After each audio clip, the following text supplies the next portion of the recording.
Et à la fin des années 90, Dédé est venu, il m'a dit François, écoute, voilà, Bernard Brochant, canois d'origine, il veut venir, il veut se présenter à la mairie, est-ce que tu peux l'aider avec ce que tu sais faire en médecine chinoise? Je lui ai dit, mais bien sûr, Dédé, tes souhaits sont des ordres, donc il n'y a pas de problème.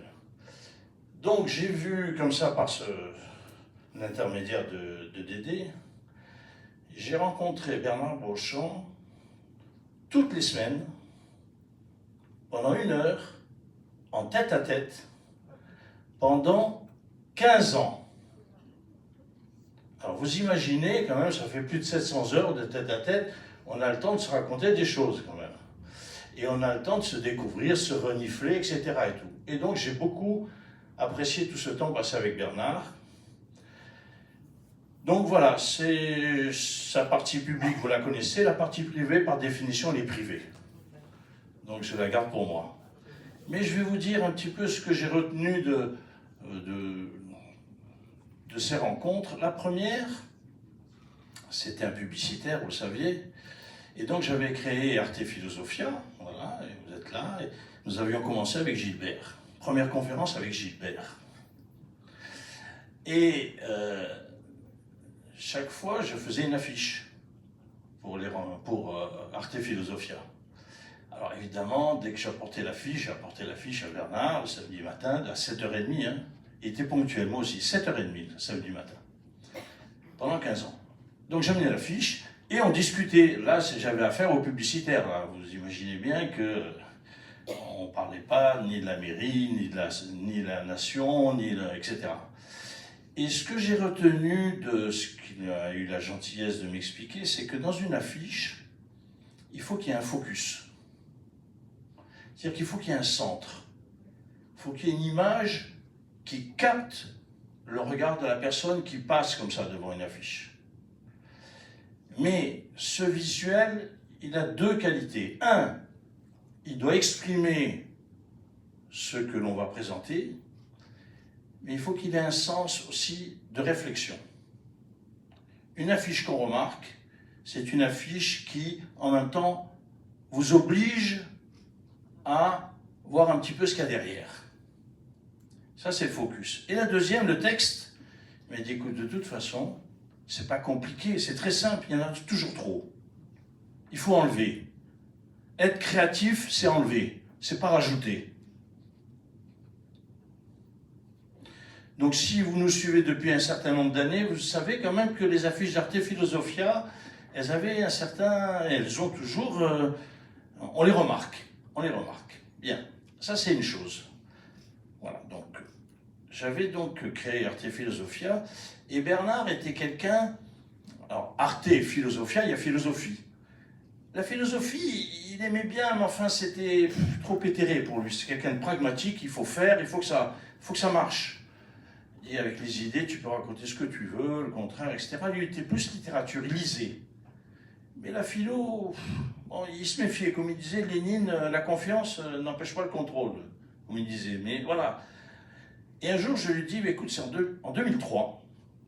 Je dis, Bernard, je vais faire venir un philosophe parce que je voudrais gagner de l'argent. Alors déjà, gagner de l'argent avec un philosophe. Je voudrais gagner de l'argent parce que c'est pour une rencontre africaine qui était une ONG qui faisait des actes humanitaires au Niger, etc.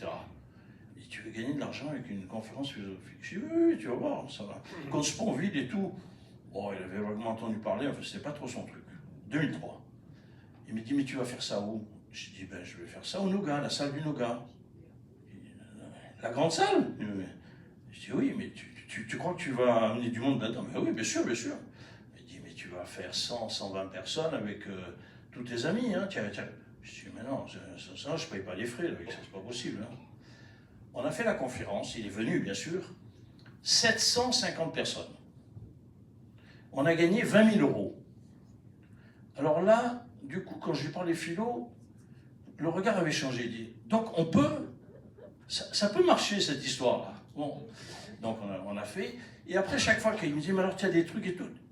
Mes paroles, c'était pas simplement de la politesse.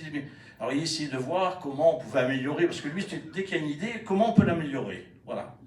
Donc on a fait comme ça, et puis après j'ai dit, écoute, je voudrais faire un colloque, etc., à Cannes et tout. Il m'a dit, bah oui, pourquoi pas, alors sur quoi? Et je lui propose de faire sur la démocratie. Je fais venir Claude Imbert, Jacques Julliard, Hubert Védrine. Alors là, c'est des noms, là, il commençait, parce qu'il y avait des médias, là, ça résonnait en lui. Et il m'a aidé. Non seulement il m'a aidé, mais la ville de Cannes, grâce à lui, a permis à ce que les rencontres de Cannes puissent se faire. Et on a fait ça jusqu'au Covid. Je pense que certains d'entre vous sont déjà venus aux rencontres de Cannes. Ça a eu une audience nationale. Vraiment, on s'est fait plaisir, on a trouvé beaucoup de plaisir. Donc je ne remercierai jamais assez Bernard et la ville de Cannes, par son intermédiaire, d'avoir aidé Arte Philosophia à faire les rencontres de Cannes. Ça, c'est la première chose que je voulais dire. Donc merci Bernard, vraiment. Alors, à chaque fois, quand il y avait un thème, parce qu'il y avait un thème, on discutait pendant des mois, et qui tu vas inviter, et tout. J'avais toujours une liberté totale éditoriale. Il ne m'a jamais imposé quoi que ce soit. D'ailleurs, je n'aurais pas accepté. Enfin, d'ailleurs, une année, je n'ai pas accepté, et c'est Arte Philosophia qui a payé. Ça, c'est... Voilà. Bon. Ça me permettait d'être libre, et il aimait les gens libres. Il aimait les gens qui pouvaient lui dire non avec argument. Donc, on s'entendait bien. C'est vraiment très bien.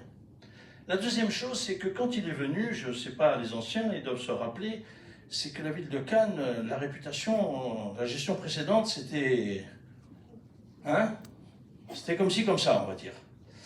Et lui, il voulait remonter ça. C'était sa ville, c'est pas possible, quoi. La ville de Cannes, c'est pas possible que chaque fois que j'entends le mot de Cannes, j'entends des noms d'oiseaux et tout, c'est pas possible. Donc il a fait tout ce qu'il fallait pour ça. Et en 10 ans, je me rappelle ici, sur cette estrade, je le disais. En 10 ans, il a réussi à faire venir quoi? Le G20. Barack Obama est venu. Vous vous rappelez ça? On a bloqué, c'était un truc incroyable. Mais donc, la ville de Cannes avait de nouveau une audience internationale, politiquement, et ça, c'est Bernard qui a fait ça, avec toute son équipe, évidemment. Mais donc, en 10 ans, les Cannois, de nouveau, ont retrouvé leur fierté, etc. Voilà. Ça, il faut quand même... faut pas l'oublier, ça. Et d'ailleurs, avec son côté toujours un peu publicitaire, après c'était Yes We Can, avec CA2NES, vous savez, comme Barack Obama était venu, voilà, ça, il ne pouvait pas s'empêcher. Donc ça, c'est la deuxième chose, il a rendu à la ville de Cannes sa fierté. Et la troisième, vous savez que, bon, depuis la dernière guerre, il y a le Festival international du film, qui est l'événement mondial pour le cinéma. Mais comment il s'appelle maintenant?